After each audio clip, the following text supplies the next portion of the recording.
चूँकि आप सांसद बन गए हैं तो ये जो सिलसिला है आमतौर पे नेताओं में होता है कि चुनाव से पहले वाला चरित्र और चुनाव के बाद वाला चरित्र। अभी आप राष्ट्रीय प्रवक्ता को मैं सुन रहा था बीजेपी का, वो ये कह रहे थे कि खटाखट का बड़ी जो है जोरदार तरीके से ये हुआ। अब ये सुन लीजिए, वो चूंकि आप तो सरकार में आए नहीं, केंद्र में आपकी सरकार बनी नहीं, तो खटाखट वाला जो 8,500 सारे नहीं ये क्या लगता है कि आरएसएस किस तरीके से इस बार की चुनाव में भूमिका अदा कर? नहीं, मैं 2024 के लोकसभा चुनाव में झारखंड में कांग्रेस ने 2 सीटें जीती हैं, जिसमें से एक लोहरदगा की सीट है और लोहरदगा से नवनिर्वाचित सांसद कांग्रेस पार्टी के हमारे साथ सुखदेव भगत हैं। सर, सबसे पहले तो बहुत बहुत बधाई आपको। सबसे पहले आपके माध्यम से मैं शीर्ष नेतृत्व, प्रदेश नेतृत्व और तमाम हमारे क्षेत्र के उन सारे लोगों को जिन्होंने प्रत्यक्ष या परोक्ष रूप से जिन्होंने सहयोग किया, मैं आभार प्रकट करता हूं, उनका धन्यवाद देता हूं। अच्छा सुखदेव जी, ये समझना भी चाहेंगे, बहुत लोग जो राजनीति को जानते हैं या समझते हैं या समझना चाहते हैं, हम लोगों में ये चर्चा थी कि सुखदेव भगत की सीट तो फंस जाएगी जब चमरालिंडा वहाँ से चुनाव लड़ने की तैयारी कर रहे थे और जब उन्होंने घोषणा कर दी कि हम तो हर हाल में लड़ेंगे।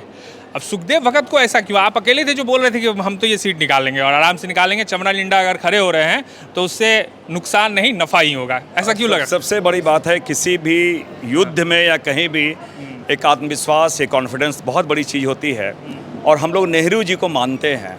नेहरू जी के जो शब्द हैं वो मैं अपने पास हमेशा रखता हूँ, the best way to solve the problem is to face it. कौन सामने आ रहा है ये मेरे लिए फैक्टर नहीं है।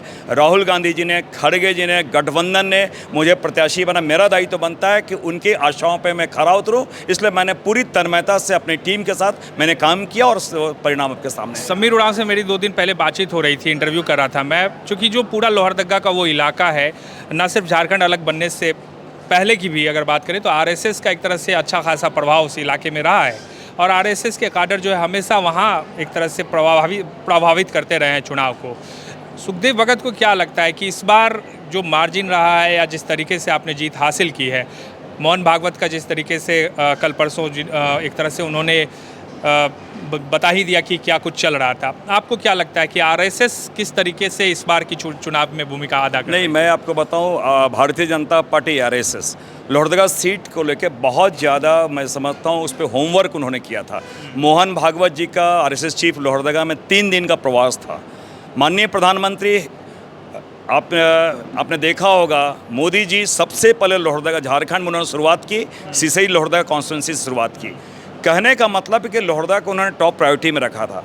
लेकिन मैं तो ये कहना चाहूँगा, चाहे मोहन भागवत जी हो या माननीय प्रधानमंत्री जी हो, हमारे जो आम कार्यकर्ता था, जिन गठबंधन के हमारे सारे लोग, कांग्रेस और जेएमएम और जितने भी गठबंधन के कार्यकर्ता थे, उनकी निष्ठा, उनका समर्पण, उनकी तत्परता से इतने डरे हुए थे प्रधानमंत्री जी को, वो स्वयं प्रधानमंत्री यहाँ प्रचार करने आए।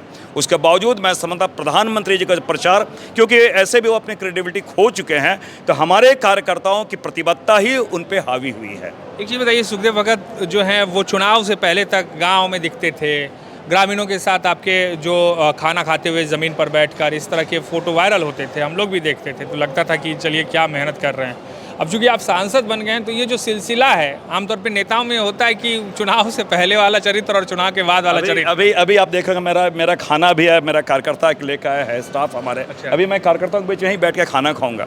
मैं समझता हूं कि ये कोई जिस प्रकार भारतीय जनता पार्टी के लोग किसी अनुसूचित जाति, जनजाति जाके फोटो सेशन कराते हैं, वो बहुत कृत्रिमता रहती है। ये हमारा बहुत नेचुरल है।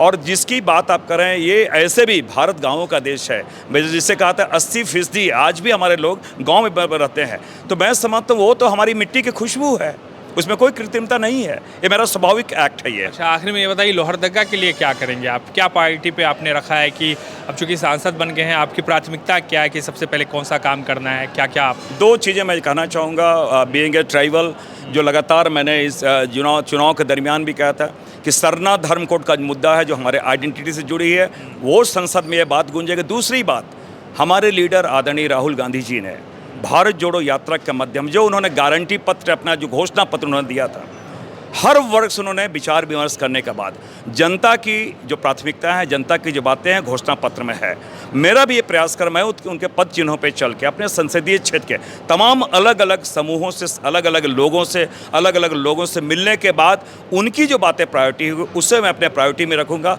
और मैं समझता हूँ ये 1 महीने के अंदर ये सारी प्रायोरिटी लिस्ट आ जाएगी, ना केवल प्राथमिकता सूची बनेगी वरन एक टाइम फ्रेम में भी उसका समाधान कैसे हो उसका भी एक रोड मैप हम तैयार करेंगे। आखिरी में बता दीजिए, आज एक राष्ट्रीय प्रवक्ता को मैं सुन रहा था बीजेपी का, वो ये कह रहे थे कि खटाखट का बड़ी जो है जोरदार तरीके से ये हुआ। अब ये सुन लीजिए, वो चूंकि आप तो सरकार में आए नहीं, केंद्र में आपकी सरकार बनी नहीं, तो खटाखट वाला जो 8,500 ये 8,500 वाला, तो ये कह रहे थे कि चलिए केंद्र में सरकार नहीं है उनकी, जहाँ जिन राज्यों में उनकी सरकार है वहाँ ये खटाखट योजना बता। तो ये पूरी ये जो लड़ाई थी आज भी बता रहा हूँ, खटाखट अगर राहुल जी ने कहा खटाखट उन्हें मिलेगा। हम लोगों ने सूची तैयार करा जिस प्रकार मोदी जी ने जिनको भी जिस व्यक्ति को 15 लाख दिए हैं उनको 8,500 रुपये खटाखट कांग्रेस पार्टी देगी। बहुत शुक्रिया। ये थे हमारे साथ कांग्रेस के नवनिर्वाचित सांसद सुखदेव भगत, जो